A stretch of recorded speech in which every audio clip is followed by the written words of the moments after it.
Normas aprobadas en marzo pasado por el Congreso Nacional.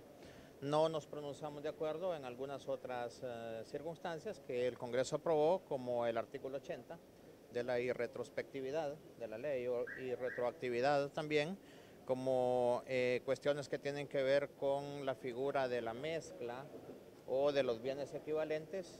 Con eso, como comisión, de acuerdo al análisis técnico, no nos manifestamos a favor, pero sí a favor de la reducción de los plazos una vez que la solicitud por parte del Ministerio Público se presente al órgano jurisdiccional de privación de dominio o a otros órganos, a efecto de que pueda estar armonizado este plazo de 12 meses actual más 12 meses de prórroga. Recomendamos que sea 6 meses ordinariamente y 6 meses de prórroga, que pueda estar armonizado con el código tipo o modelo de las Naciones Unidas en temas de privación de dominio y con las legislaciones también de otros países como la colombiana, la salvadoreña, la mexicana y otros que tienen un poco de más recorrido en este tema que nosotros los hondureños, no obstante que llevamos ya también algunos años y que lo principal para nosotros como Comisión de Justicia Penal es que la ley sea aplicada adecuadamente, sin venganza, sin violentación de derechos fundamentales o humanos para las partes procesales,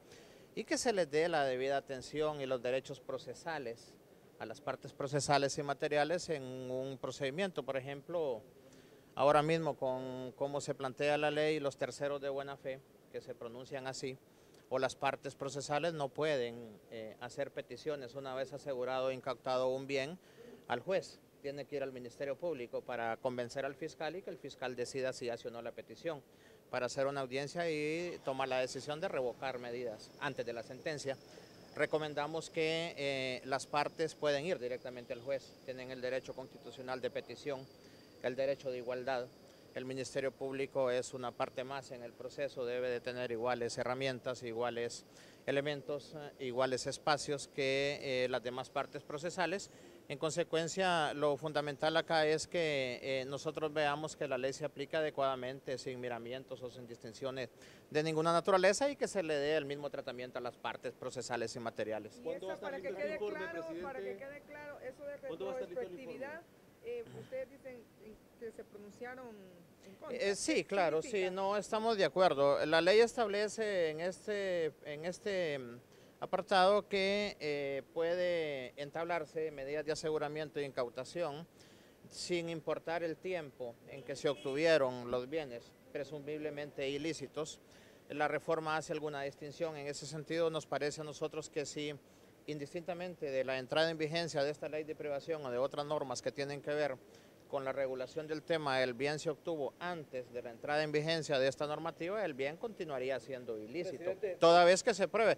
Mañana nosotros esperamos tener firmado el documento final de recomendaciones y de sugerencias en el marco del dictamen emitido por la comisión, que giramos ayer a cada uno de los miembros de la comisión, a efecto de poder remitir este documento al Congreso Nacional, y serán ellos los que tomen la decisión en cuanto al momento. ¿Reconocimiento tácito de la inconstitucionalidad, abogado? Es un reconocimiento tácito de la inconstitucionalidad de la ley de privación de dominio, y la retrospectividad, ¿cómo queda la figura? No, mire, nosotros no tenemos la competencia ni la facultad legal para decidir como Comisión de Justicia Penal si algo es o no inconstitucional.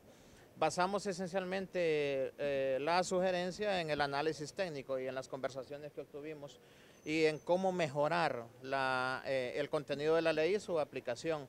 Lo que nos parece esencial a nosotros es el respeto de las garantías de las personas, pero que también a la vez la ley propicie los dientes, como dicen algunos, los espacios necesarios a efecto de que pueda combatirse adecuadamente en el marco constitucional, convencional y legal la impunidad, la corrupción, el delito común y la criminalidad organizada. ¿Cómo queda ese juicio de privación paralelo? Porque, por ejemplo, sale absuelto una persona de lavado de activos, pero sigue peleando sus bienes. La ley hace un planteamiento en cuanto a la autonomía o independencia de la acción en el juzgado de privación de dominio, indistintamente de que en otro juzgado de criminalidad organizada o de justicia común, de corrupción o de extorsión, se está llevando a cabo la misma solicitud. Desde el punto de vista de que la ley plantea que la misma no es de naturaleza penal, sino de naturaleza civil, el dominio sobre los derechos reales. Nosotros hacemos un planteamiento en el marco de las recomendaciones en el sentido de que no es posible la infracción al principio del doble juzgamiento, el famoso non bis in idem para los abogados o para algunos estudiosos, de esto en cuanto a que no puede el propio Estado propiciar la infracción a este principio una sola vez. Debería de juzgarse los mismos hechos sobre los mismos bienes y sobre las mismas personas. Sobre el cuestionamiento que ha hecho el CNA ante la resolución que emitió el Pleno de la Corte en dejar en libertad a los concejales, considerando que solo faltó que le dieran viáticos por el hecho de estar ahí un par de días. Bueno, ese es un detalle que desde mi punto de vista para mí no tengo la potestad de comentar. Es más, ni siquiera estuve en el pleno en donde se discutió eso. A mí me gusta ser bien profesional y garantizar mi independencia y objetividad en todos los asuntos, más si son jurisdiccionales. Mi aparte del conocimiento, yo respeto mucho la decisión que tomaron los compañeros magistrados y los sustitutos de los titulares que no estuvimos. Bueno, nosotros en 2016 nombramos la mesa técnica. Ustedes recordarán, hace 2 años y medio emitieron 3 informes en donde se contenían presuntas irregularidades administrativas y presuntos delitos, y de mi puño y letra firmé los 3 informes remitiéndolos al señor fiscal general de la República, constituyéndome yo entonces en denunciante, y cuando uno es denunciante puede tener algún interés en el caso, por cuanto uno debe garantizar la objetividad no solo de uno mismo, sino de las partes procesales. Pero ¿qué ocurre en estos casos? Porque la población hondureña espera justicia y los fondos se pierden, como el caso Pandora, y están libres estas personas.